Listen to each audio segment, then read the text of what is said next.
Hello student, welcome to Vijayshree physics. Student, पिछले class में हम लोगों ने इलेक्ट्रिक फील्ड के बारे में पढ़ा था। हम लोगों ने देखा था पॉइंट चार्ज के कारण किसी जगह पर इलेक्ट्रिक फील्ड का वैल्यू कितना होता है, अर्थात उसकी इंटेंसिटी कितनी होती है। उसके बाद हम लोगों ने सुपरपोजिशन प्रिंसिपल के बारे में देखा था कि किस प्रकार किसी मल्टीपल चार्जेस के कारण किसी दिए गए पॉइंट पर इलेक्ट्रिक फील्ड की इंटेंसिटी क्या होती है। आज हम लोग पढ़ेंगे किसी लाइन चार्ज के कारण इलेक्ट्रिक फील्ड की intensity.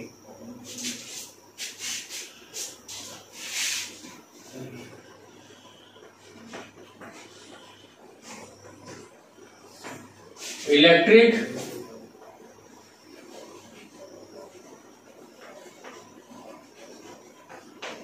intensity due to line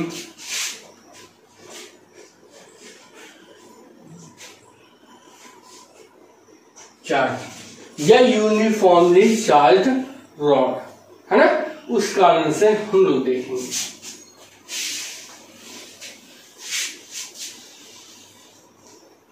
देखिए, हमारे पास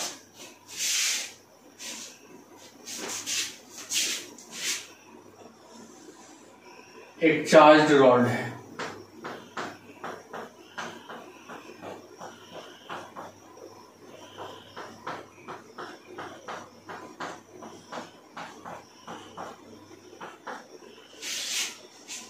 इस चार्ज रॉड से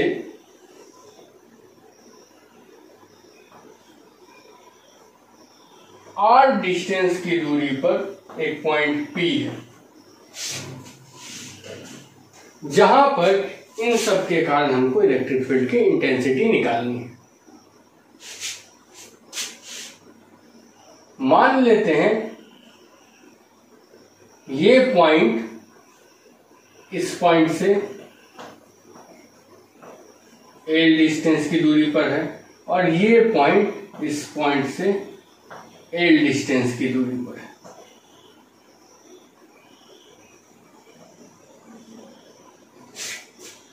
ओके, ये सारे के सारे एंगल बना रहे हैं। ये मान लेते हैं अल्फा इन्होंने बनाया और इन्होंने बनाया बीटा। अल्फा का वैल्यू जैसे जैसे बढ़ते जाएगा L की वैल्यू बढ़ते जाएगी, बीटा का वैल्यू बढ़ेगा, ये भी बढ़ते जाएगा नीचे की ओर। मतलब इस रॉड का जो लेंथ है वो इस एंगल पर डिपेंड करता है। मतलब एंगल बढ़ेगा तो रॉड का लेंथ क्या हो जाएगा, बढ़ जाएगा। अगर रॉड का लेंथ जो है हमें इनफाइनाइट लेना होगा तो अल्फा और बीटा का वैल्यू 90 डिग्री आएगा, है ना। मतलब ये पैरेलल हो जाएगा। अभी देख लेते हैं कि यहां से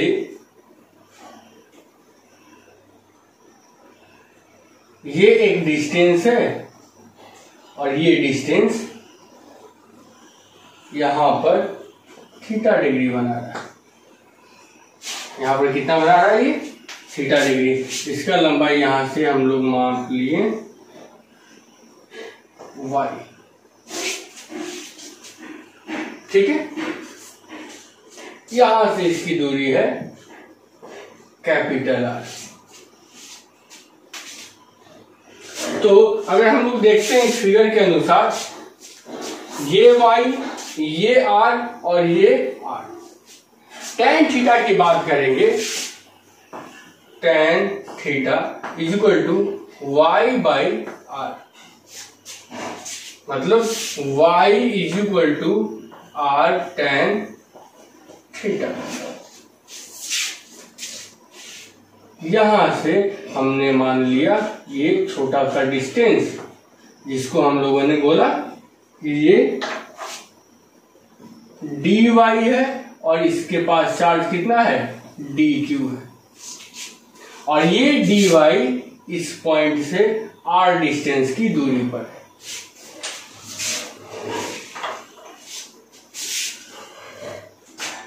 अब dy बाई डी थीटा अगर करते हैं तो ये हो जाता है, आर को बाहर करेंगे और डी टेन थीटा, ठीक है, d tan theta Q.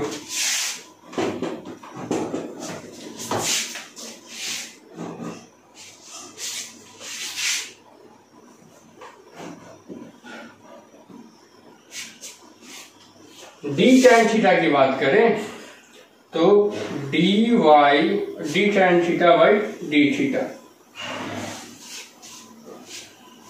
Okay. तो d y by d theta is equal to d tan theta by d theta is equal to sec square theta, तो आर सेक स्क्वायर थीटा, तो d y is equal to r sec square theta d theta, ठीक है। ये D y का value हो गया, इसको equation 1 मान लेते हैं। अब अगर हम लोग आर का वैल्यू निकालना है तो आर का वैल्यू यहां पर 90 डिग्री, तो ये हो गया आर हाइपोटेनस, ये हो गया आर बेस और ये वाई हो गया परपेंडिकुलर। तो अगर हम बेस और हाइपोटेनस में रिलेशन निकालें तो या तो कॉस थीटा हो सकता है या फिर सेक थीटा हो सकता है। तो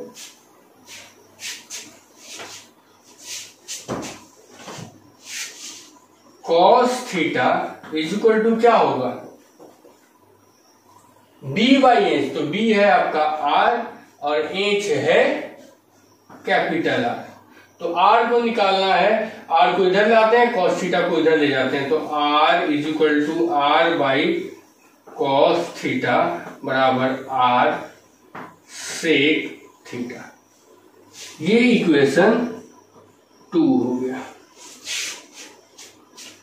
ठीक है। चूंकि ये चार्ज यूनिफॉर्मली चार्ज है तो इसकी चार्ज डेंसिटी हो जाएगी lambda, lambda is equal to q by l, lambda is equal to q by l, okay. और lambda is equal to d Q by d l, तो डी एल यहां पे कितनी है, यहाँ पे क्यू बाई वाई करते हैं तो यहाँ पे D Q by D Y कर देते हैं, ओके। तो D Q is equal to हो जाएगा लैम्डा डी वाई, है ना, लैम्डा डी वाई हो जाएगा। अब देखिए कि इस पहले हम लोग क्या करते हैं, इस डी वाई के कारण, इस डी क्यू के कारण, डी वाई में जो डी क्यू है उस कारण से यहाँ पर इलेक्ट्रिक फील्ड की इंटेंसिटी हम लोग निकालते हैं, तो वो हम लोग को मिलता है डीई। तो डीई का ये एंगल जितना थीटा वही थीटा ये भी होगा, तो इधर हो जाएगा डीई एक्स और इधर हो जाएगा डीई वाई। तो डीई एक्स इक्वल टू कितना हो जाएगा, D E X equal to DE cos theta और डीई वाई इक्वल टू क्या हो जाएगा, डीई साइन थीटा। और यहीं से हम लोग एक्स कंपोनेंट और वाई कंपोनेंट को कैलकुलेट करेंगे, ज्ञात करेंगे। तो हम लोग देखते हैं इलेक्ट्रिक फील्ड, किसी पॉइंट चार्ज के कारण इलेक्ट्रिक फील्ड का फॉर्मूला होता है k q by r square.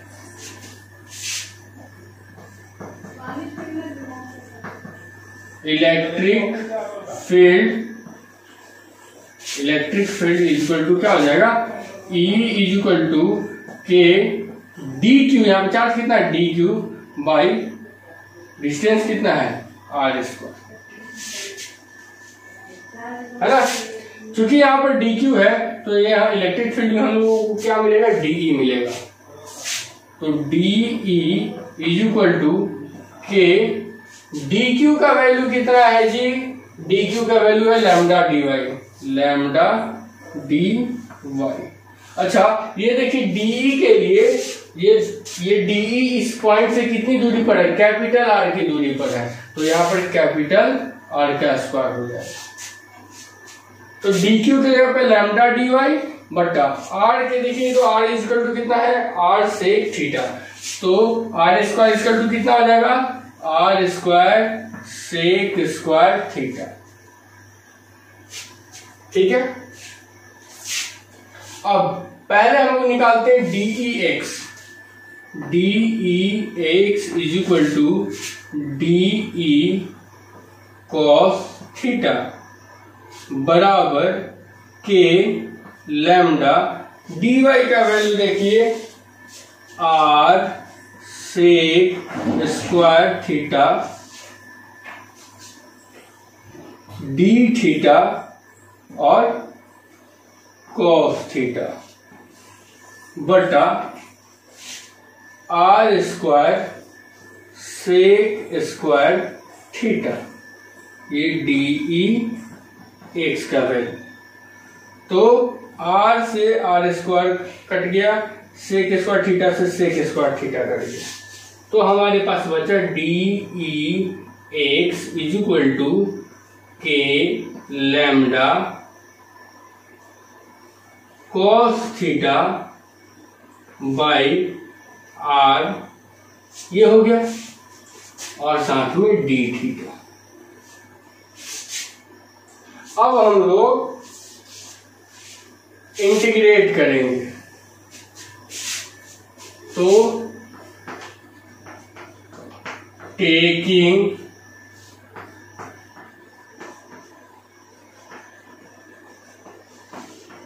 Integration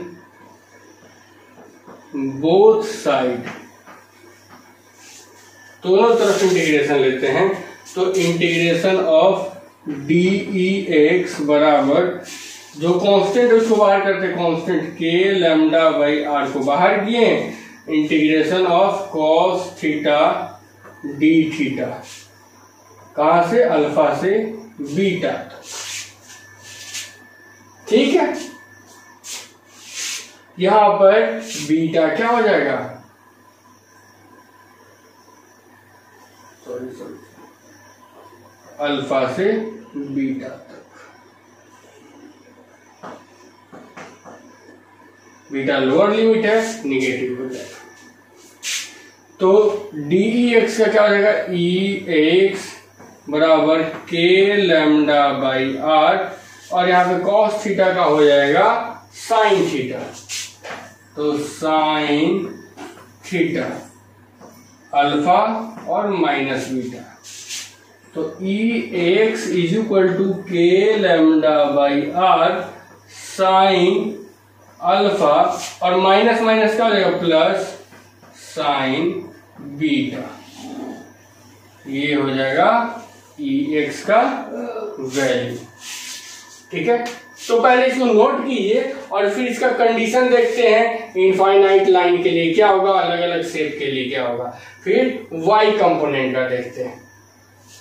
तो अभी हम लोगों ने देखा कि लाइन चार्जेस के कारण, यूनिफॉर्मली चार्ज रॉड के कारण जो इलेक्ट्रिक फील्ड की इंटेंसिटी होती है एक्स एक्सिस के अलोंग, एक्स एक्सिस के along lambda k lambda by r sine alpha plus sine beta होता है। उसी तरीके से हम लोग अगर ई वाई निकालते हैं तो ई वाई का value k lambda by r cos alpha minus cos beta होता है। ये कैसे आएगा, तो जैसे हम लोगों ने ई डी कॉस थीटा को इंटीग्रेट किया था, इस स्थिति में डी साइन थीटा को इंटीग्रेट करेंगे, लोअर लिमिट अल्फा और बीटा के साथ लेंगे, है ना, तो जाकर हम लोगों को अल्फा को नेगेटिव लेना पड़ेगा, है ना, तब जाके हम लोगों को ये वैल्यू आएगा। और इस आधार पर ई एक्स और ई वाई के आधार पर हम लोग अलग अलग कंडीशन में इलेक्ट्रिक फील्ड की इंटेंसिटी जो है वो ज्ञात कर सकते हैं। जैसे अगर हमें निकालना हो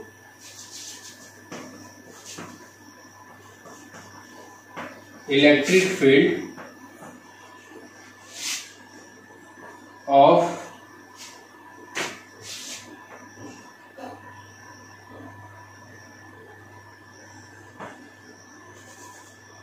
यूनिफॉर्मली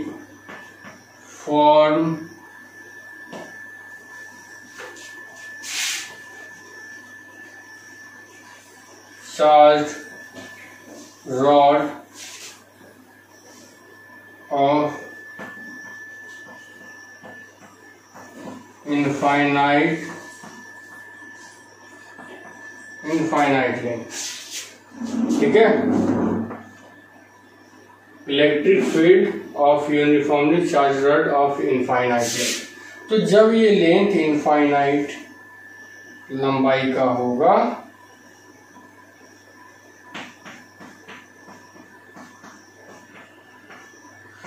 तो हमारा जो अल्फा और बीटा का वैल्यू है वो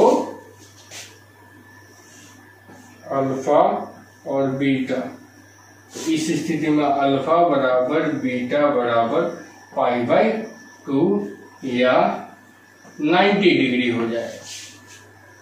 तो Ex की वैल्यू अगर हम लोग निकालते हैं तो Ex इक्वल टू हो जाएगा k λ/r।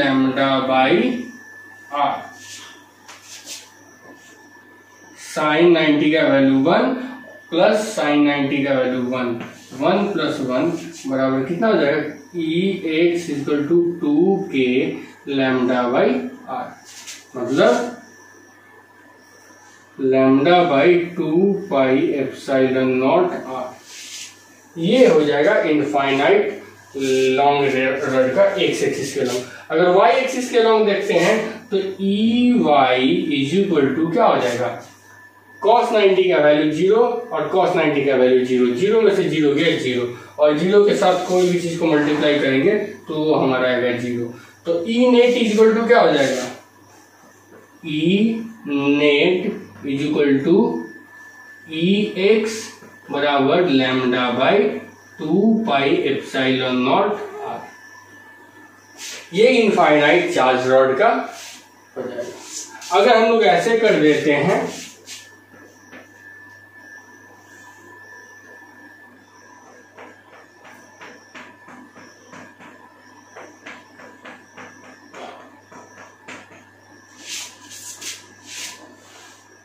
इसका एक एंड इनफाइनाइट लेंथ ही है ना, लेकिन एक एंड के अलोंग, एक एंड के सामने कोई पॉइंट है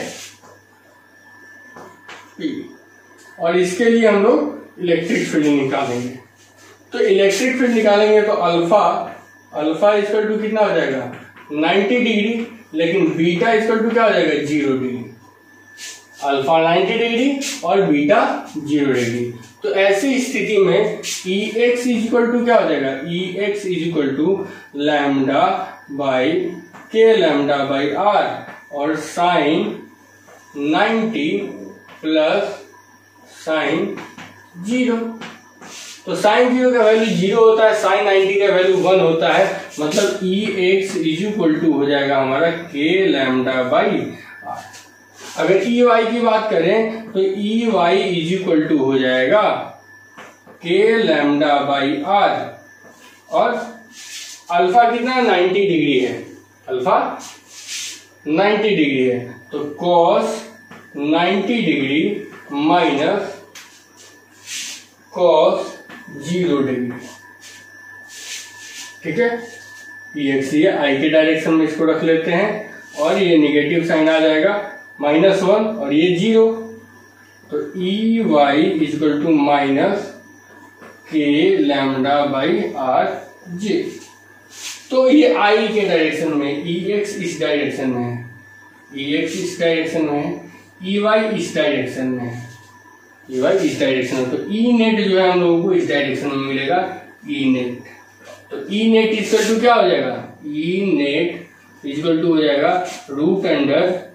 √Ex का स्क्वायर प्लस Ey का स्क्वायर बराबर Ex का वैल्यू कितना है k λ/r, k λ/r का स्क्वायर प्लस k λ/r का स्क्वायर, तो रिजल्टेंट आपको क्या मिल जाएगा k λ/r √2। ये हो जाएगा आपको E नेट का वैल्यू।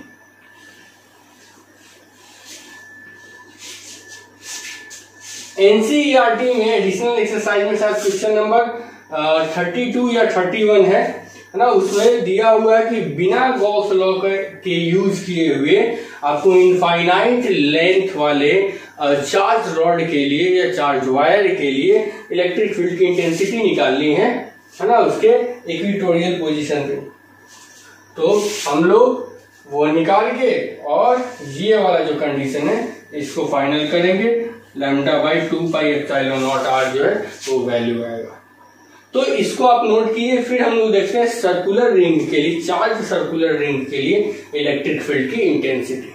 ओके स्टूडेंट, अब हम लोग देखेंगे किसी सर्कुलर चार्ज रिंग के कारण इलेक्ट्रिक फील्ड की इंटेंसिटी।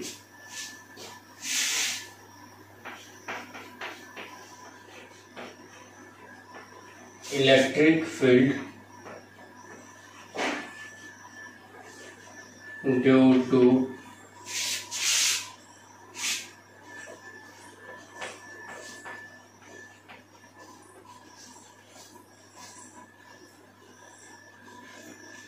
चार्ज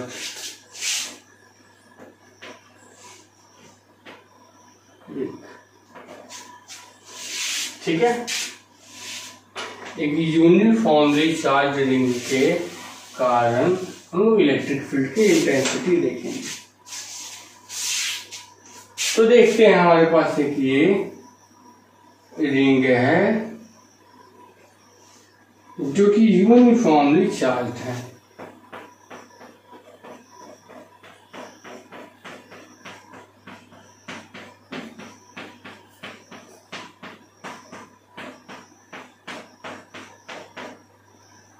ठीक है, ये सेंटर हुआ,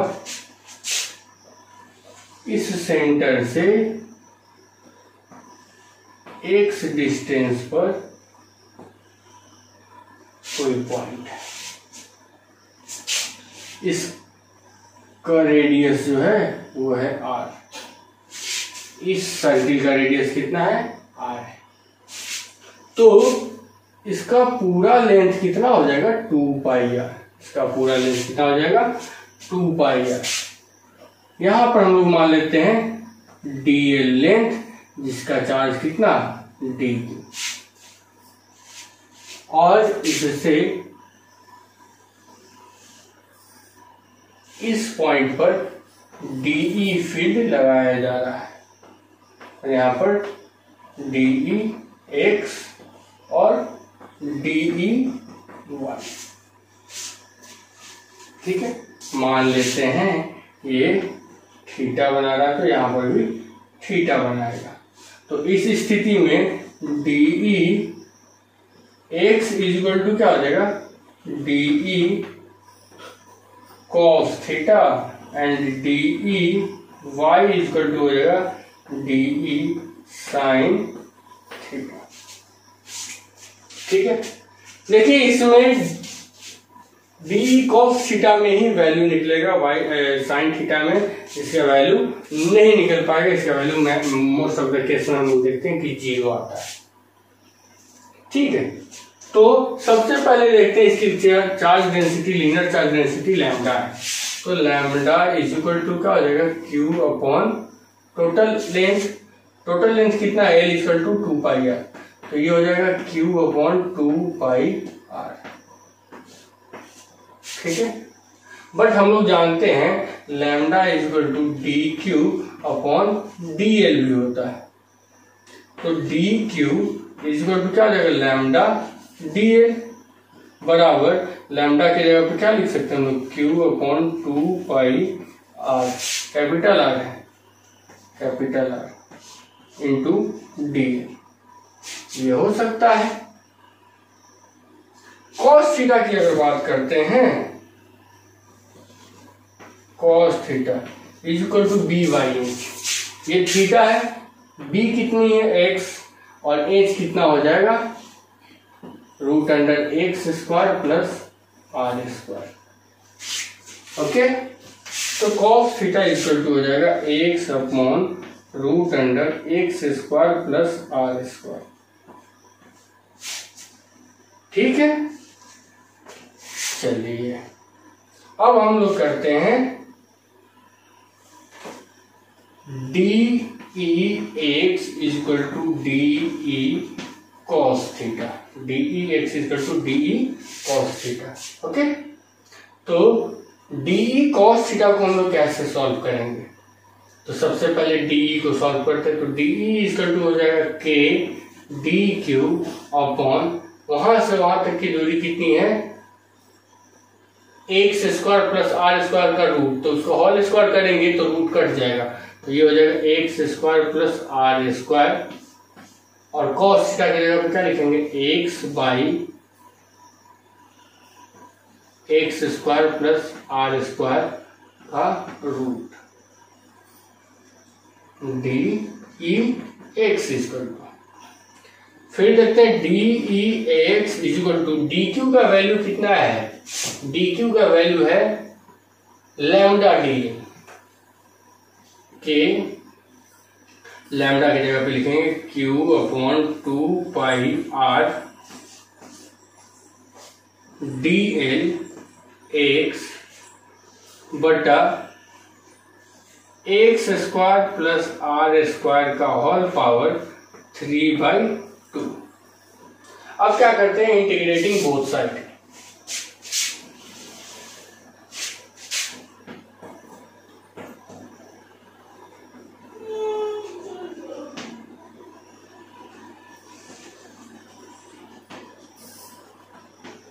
बोथ साइड, दोनों तरफ इंटीग्रेट करते हैं, तो d E x is equal to हो जाएगा कितना, k q upon 2 pi r x upon x square plus r square का पावर 3/2 डी, ठीक है। तो इंटीग्रेशन ऑफ डी एक्स का क्या हो जाएगा, E x is equal to k q x by 2 pi r, नीचे लाते हैं, और x square plus r square का होल 3/2 कर दिया। D l, integration of d l क्या हो जाएगा, एल, और एल का वैल्यू हम लोग देखें 2 पाई आर होता है, तो ये कितना हो जाएगा 2 पाई आर, तो 2 पाई आर से 2 पाई आर कैंसिल, तो ई एक्स का वैल्यू हम लोगों को मिल जाएगा k q x by x square plus r square का होल पावर 3/2, ठीक है। इस फॉर्मूले से हम लोग देखेंगे कि इलेक्ट्रिक फील्ड की इंटेंसिटी सेंटर पे कितनी होती है, ठीक है, और मैक्सिमम कब होगी, इनफाइनाइट पे क्या होगा, है ना। तो इफ एक्स बहुत बड़ा हो आर से, तो एक्स बहुत दूर हो, मतलब कि इनफाइनाइट डिस्टेंस मान लेते हैं, तो उसके लिए ये रिंग एक पॉइंट चार्ज की तरह बिहेव करेगा, तो पॉइंट चार्ज की तरह बिहेव करेगा तो फॉर्मूला भी पॉइंट चार्ज की तरह आना चाहिए। तो देखते हैं हम लोग, यहाँ पर x बहुत बड़ा है r से, मतलब r बहुत छोटा है x से, तो r को हम लोग क्या कर देंगे, नेग्लेक्ट कर देंगे, तो ई एक्स बराबर के क्यू एक्स बाई, यहाँ पर एक्स स्क्वायर का होल पावर, एक्स स्क्वायर का पावर 3/2, 2 से 2 काट दिए, तो हमारे पास आया के q x by x Q, इससे स्क्वायर मतलब कट गया, तो E x is equal to k q by x square, ये हमारा वैल्यू। ओके, अगर इफ एक्स बहुत छोटा हो आर से, मतलब कि सेंटर पे, एक्स क्या लगभग सेंटर पे, तो उस स्थिति में हम लोग देखते हैं ई एक्स इज इक्वल टू के क्यूब एक्स बटा x को हम लोग क्या माने हैं 0, तो x की जगह पे हम क्या डालेंगे 0 बटा r स्क्वायर का होल पावर 3/2। तो किसी भी संख्या में 0 से मल्टीप्लाई करने पे वो हो जाता है 0। तो इस स्थिति में सेंटर पे Ex का वैल्यू क्या आ जाएगा 0। अब जो है मतलब कि इलेक्ट्रिक फील्ड की इंटेंसिटी मैक्सिमम किस पोजीशन पे हो, तो मैक्सिमा मिनिमा का केस होता है। तो मैक्सिमा मिनिमा के केस में हम लोग देख लेंगे मिनिमम वैल्यू जो है ये क्या है इसका मिनिमम वैल्यू है। मिनिमम वैल्यू कहाँ पे मिला सेंटर पे मिला। तो अब हम लोग को मैक्सिमम निकालना है कि मैक्सिमम पोजीशन कहाँ पे मिलेगा, है ना। तो मैक्सिमम पोजीशन निकालने के लिए मैक्सिमा निकालने के लिए हम लोग क्या करते हैं, ये जो आपके पास इलेक्ट्रिक फील्ड का फॉर्मूला है इसको हम लोग डिफरेंशिएट करेंगे और डिफरेंशिएट करने के बाद इसको 0 के इक्वल करेंगे और उसके बाद जो वैल्यू आएगा उसको डबल डिफरेंशिएट करके चेक करेंगे कि वो मैक्सिमा है कि मिनिमा है ना। तो चेक करने की जरूरत नहीं है क्योंकि मिनिमम हम लोग को मिल चुका है। तो जो भी पॉइंट हम लोगों को मिलेगा वो मैक्सिमा हो सकता है। तो देखते हैं अगर सिंगल पॉइंट मिला तो देखते हैं हम लोग कि मैक्सिमम हम लोगों को कहां पर मिल सकता है।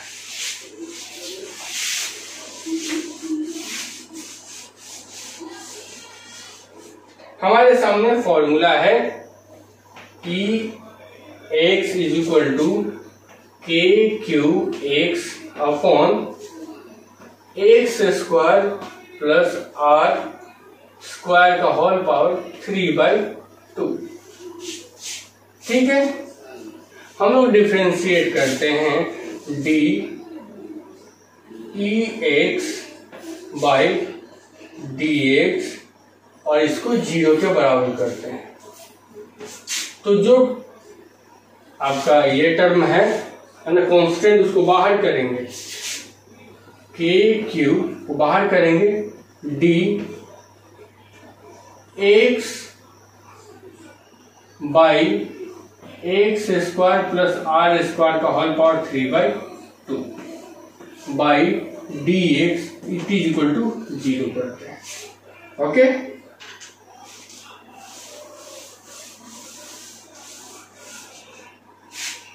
जीरो के इक्वल करेंगे, इसको इधर लेके गए तो ये 0 हो गया, है ना।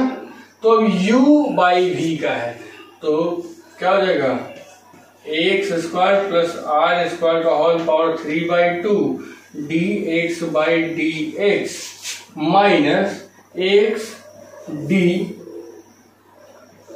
X square plus r square का whole power 3/2 by d x square plus r square into d x square plus r square by d x it is equal to 0, है ना। बट्टा में जो ये v होगा v स्क्वायर वो इधर जाके 0 हो गया तो उसको लिखने की जरूरत नहीं है। तो x square plus r square का होल पावर 3/2 माइनस एक्स, इसका वैल्यू कितना आ जाएगा 3/2 x square plus r square का होल पावर 1/2 और इसका वैल्यू हो जाएगा 2x it is equal to 0। ठीक है, ये माइनस वाले टर्म को उधर लेके जाते हैं। तो किसी भी चीज का पावर 3/2 मतलब कि जैसे x का पावर 3/2 तो x रूट x होता है, तो इसका भी क्या लिख सकते हैं हम लोग x square plus r square root under x square plus r square. ठीक है, इट इज इक्वल टू 2 से 2 कैंसिल और 3x स्क्वायर ये पावर 1/2 मतलब root under x square plus r square, इससे इसको कैंसिल किए 3x स्क्वायर है। ठीक है, आर स्क्वायर को रहने देते इसको इधर लेके जाते हैं तो 3x square minus x square बराबर आर स्क्वायर, तो 2x स्क्वायर बराबर आर स्क्वायर, है ना। तो x बराबर कितना हो जाएगा r बाई √2 और ये जो पोजीशन होगा ये हमारा होगा मैक्सिमम।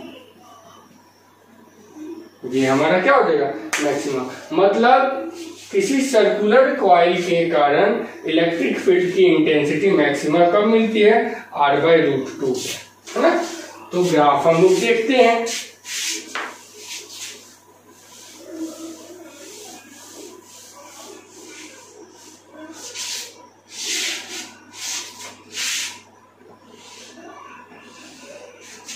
ये 0 है सेंटर, यहाँ पर है R/√2 और यहाँ पर है R/√2।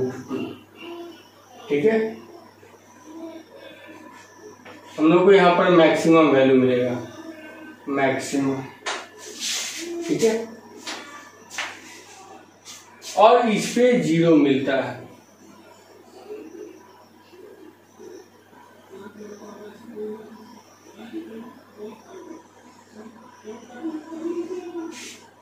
ठीक है, ये है ग्राफ R/2 पे, 0 पे हम लोगों को यहाँ पे हो गया इलेक्ट्रिक फील्ड E, ये हो गया R।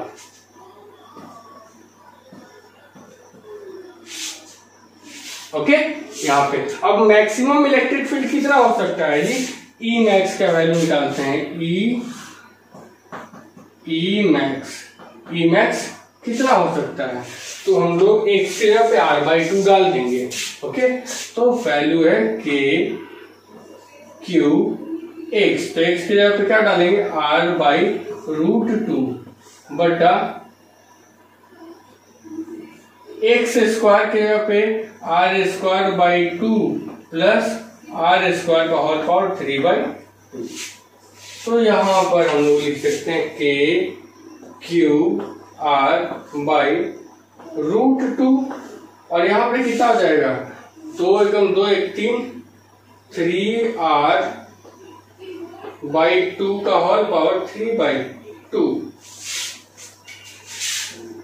E max is equal to KQR/√2 into 3R/2 √3R/2। √2 से √2 कैंसिल हो जाएगा है ना, ये 2 ऊपर चला जाएगा, तो E max is equal to हो जाएगा 2 और R से R को कैंसिल कीजिए 2KQ/3√3R। ये जो है मैक्सिमम इलेक्ट्रिक फील्ड हो जाएगा E मैक्स का वैल्यू। ठीक है, तो अभी हम लोगों ने देखा स्ट्रेट लाइन के लिए इलेक्ट्रिक फील्ड का इंटेंसिटी और सर्कुलर रिंग के लिए इलेक्ट्रिक फील्ड की इंटेंसिटी। ठीक है, इसके बाद हम लोग देखेंगे सिलिंड्रिकल के लिए, है ना। सिलेंडर भी जो है वो भी लाइन चार्ज की तरह ही होगा, उसका भी फॉर्मूला लाइन चार्ज की तरह ही होगा, लेकिन वहां पर हम लोग देखेंगे कि किसी हॉलो सिलेंडर के बाहर, उसके सरफेस पे और उसके अंदर। ओके, तो पहले इसको नोट कर लीजिए स्टूडेंट। अब हम लोग देखेंगे किसी चार्ज सिलिंड्रिकल शेप के बॉडी के कारण उस सरफेस के बाहर इलेक्ट्रिक फील्ड की इंटेंसिटी, उसके सरफेस पे इलेक्ट्रिक फील्ड की इंटेंसिटी और उस सरफेस के अंदर इलेक्ट्रिक फील्ड की इंटेंसिटी को देखेंगे। तो देखेंगे हम लोग, लिखेंगे electric field due to charge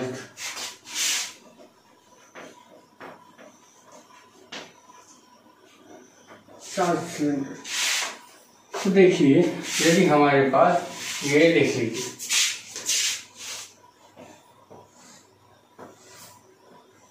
ये एक चार्ज सिलेंडर है,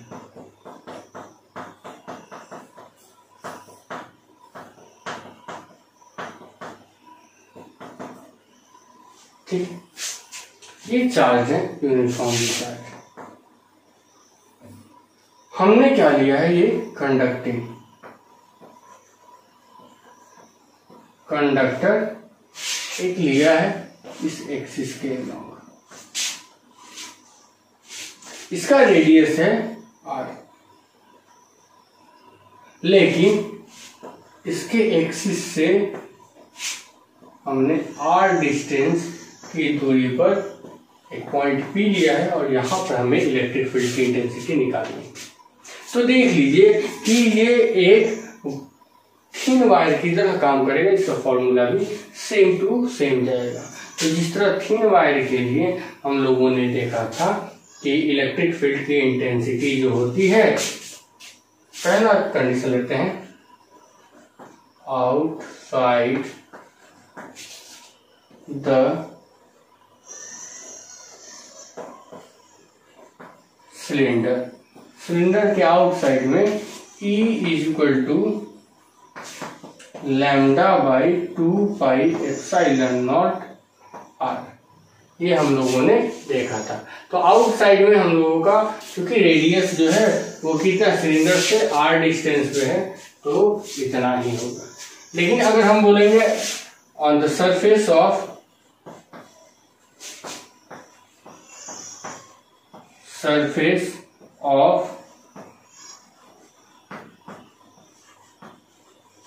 cylinder, on the surface of cylinder, तो सरफेस इज इक्वल टू क्या आ जाएगा, लैम्डा बाई 2πε0 r ना, क्योंकि रेडियस कितनी है r। तो यहाँ पर जो है इलेक्ट्रिक फील्ड की इंटेंसिटी हम लोगों को सरफेस पे निकालना है, तो यहाँ पर क्या हो जाएगा r। कंडक्टर की बात करें तो कंडक्टर पे इलेक्ट्रिक चार्ज होता है हमेशा सरफेस पे होता है, इनसाइड में सरफेस पे इनसाइड में चार्ज जो होता है वो नहीं होता है। इसलिए अगर हम बात करें कंडक्टर का inside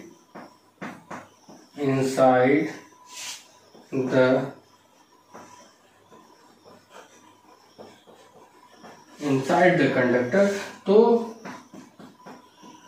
it is equal to 0 होगा। लेकिन अगर हम कंडक्टर के जगह पर कोई इंसुलेटर लेते हैं, चार्ज इंसुलेटर लेते हैं जो कि चार्ज है ना, तो उस स्थिति में क्या हो जाएगा, इफ इट इज नॉट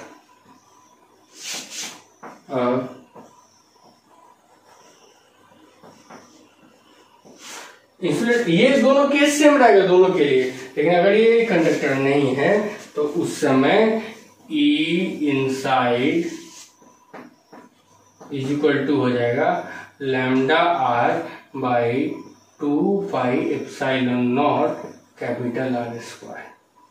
तो ग्राफ देखते हैं हम लोग फॉर कंडक्टर और फॉर इंसुलेटर। फॉर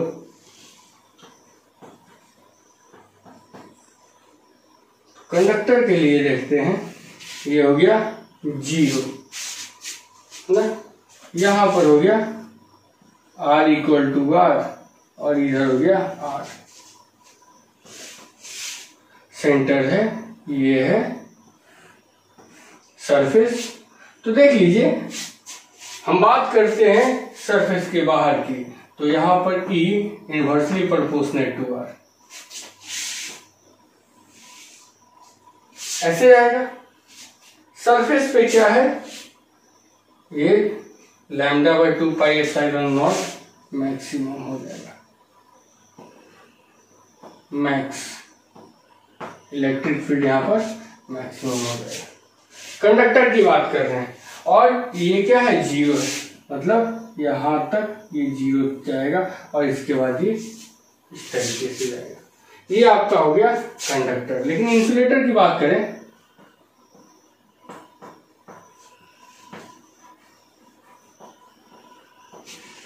अगर इंसुलेटर की बात करते हैं तो ये ग्राफ कुछ इस तरीके से होगा, ये 0 हो गया, यहां पर r is equal to r हो गया और इधर r हो गया।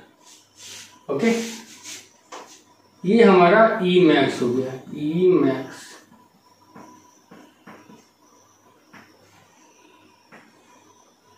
तो यहां पर भी देख लेंगे कि आउटसाइड में इनवर्सली प्रोपोर्शनल टू आर है,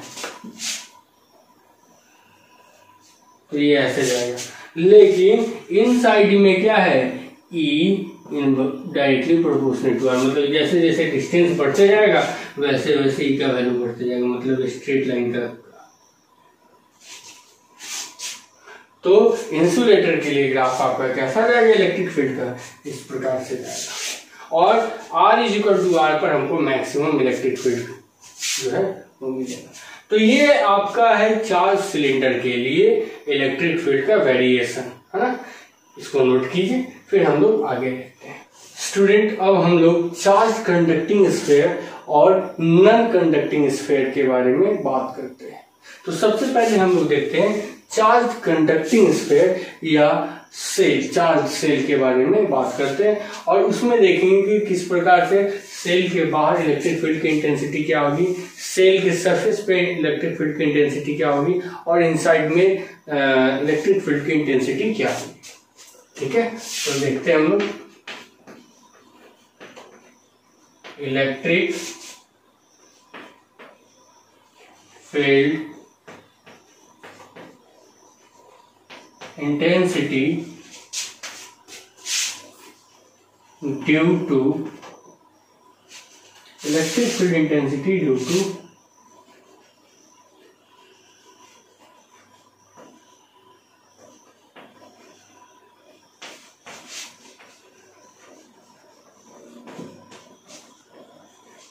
कंडक्टर। ठीक है, तो हमारे पास देख लीजिए ये सेल है, ये सेंटर है, ये क्या है, चार्ज है। क्योंकि कंडक्टर है तो सारे के सारे चार्ज जो है इसके सरफेस पे होंगे, है ना। तो सरफेस चार्ज डेंसिटी से निकालेंगे। तो पहले केस में हम क्या करते हैं, यहां से r डिस्टेंस की दूरी पर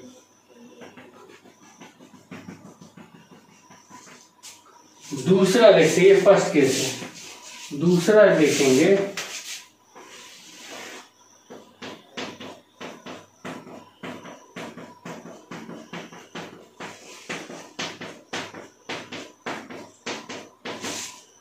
सरफेस पर, ठीक है, और तीसरा देखेंगे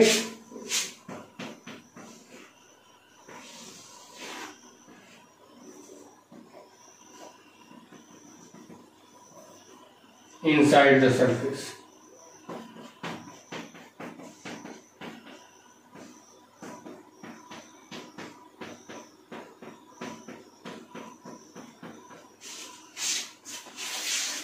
inside the surface। ओके, तो सबसे पहले देखते हैं कि ये चार्ज जब यूनिफॉर्मली चार्ज है, मतलब ये स्फीयर जब यूनिफॉर्मली चार्ज है तो इसका surface charge density sigma is equal to हो जाएगा Q बाई ए बराबर Q by 4 pi r square. तो Q इज इक्वल टू कितना हो जाएगा, sigma 4 pi r square. Okay, अब हम लोग इसको एक पॉइंट चार्ज की तरह मान के इलेक्ट्रिक फील्ड की इंटेंसिटी निकालते हैं। तो पहला case, outside of the sphere, outside of the sphere, तो E इज इक्वल टू हो जाएगा 1/4 pi epsilon naught Q upon distance कितने हैं, R स्क्वायर। तो E is equal to 1/4 pi epsilon naught, Q की जगह पे हम क्या यूज करेंगे, सिग्मा 4 पाई आर स्क्वायर बटा आर स्क्वायर। 4 से 4 कैंसिल, पाई से पाई कैंसिल, तो E out is equal to हो जाएगा sigma r square by epsilon naught r square. Okay, ये हो जाएगा आपका आउटसाइड का। दूसरा देखते हैं हम लोग, on the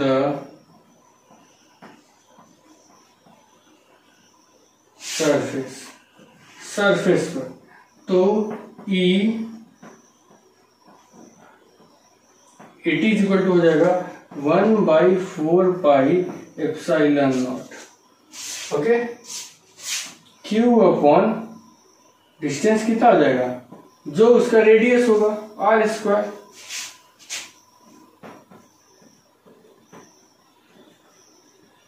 surface equal to 1/4 pi epsilon naught. Q is equal to क्या हो जाएगा, Q इज इक्वल टू हो जाएगा सिग्मा 4 पाई r² बटा r²। r² से r² कैंसिल, पाई से पाई कैंसिल, 4 से 4 कैंसिल, तो E surface is equal to क्या आ जाएगा, सिग्मा बाई एप्सिलॉन नॉट, ठीक है। यहां पर देखिए इनसाइड में Q इज इक्वल टू क्या हो जाता है, 0 हो जाता है ना। तो तीसरा केस है,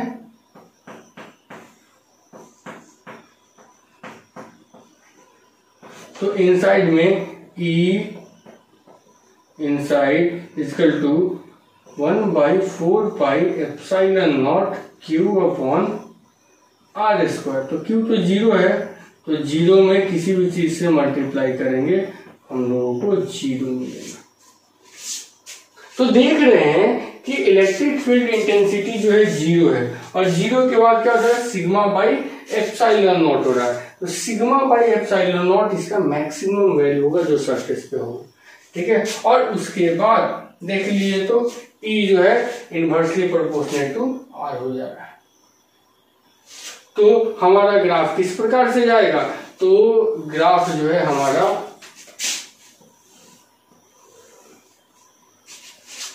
ये 0 हो गया, ये हो गया R बराबर R, और यहां पर हो गया R।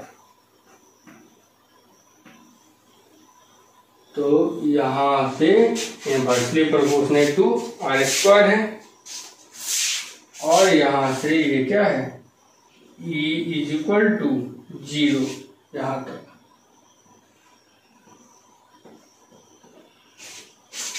तो ग्राफ हमारा किसी कंडक्टिंग स्फीयर के लिए, कंडक्टिंग सेल के लिए electric field outside the sphere, inside the sphere और ऑन द सरफेस इस प्रकार से आएगा, ठीक है। अब हम लोग देखते हैं किसी नॉन कंडक्टिंग स्फीयर के लिए, ठीक है। तो पहले इसको नोट कर लीजिए।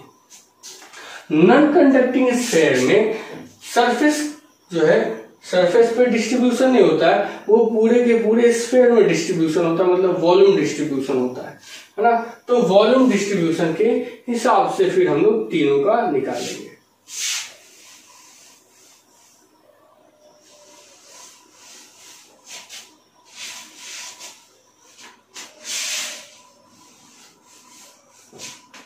यहां पर हो जाएगा non conducting,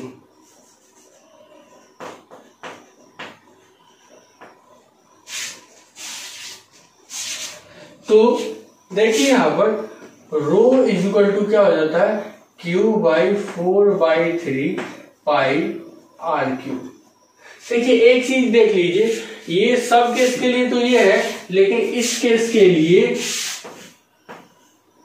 row is equal to हो जाएगा Q/4/3 पाई r³।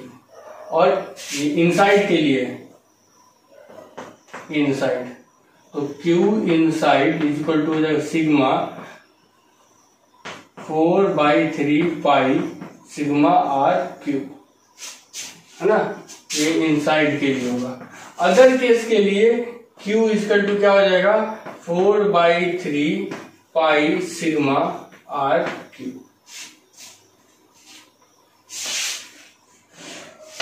है ना। अब हम लोग देखते हैं आउटसाइड द स्फीयर, तो E out is equal to क्या हो जाएगा, 1/4 pi epsilon naught Q upon r²। तो 1/4 पाई एप्सिलॉन नॉट, Q की जगह पे हम क्या लिख सकते हैं, 4/3 पाई रो r³ अपॉन क्या हो जाएगा r²। ठीक है, 4 से 4 कैंसिल, पाई से पाई कैंसिल, तो ई आउट इक्वल टू हो जाएगा ρr³ बाई 3ε0 r²। यहां पर ई जो है इनवर्सली प्रोपोर्शनल टू r² है आउटसाइड में। इनसाइड की बात, सरफेस की बात करते हैं, तो सरफेस पर ई 1/4πε0 क्यू के जगह पे हम लोग क्या डालेंगे, यहां पर 4/3π ρr³ बटा r²। ठीक है, 4 से 4, पाई से पाई।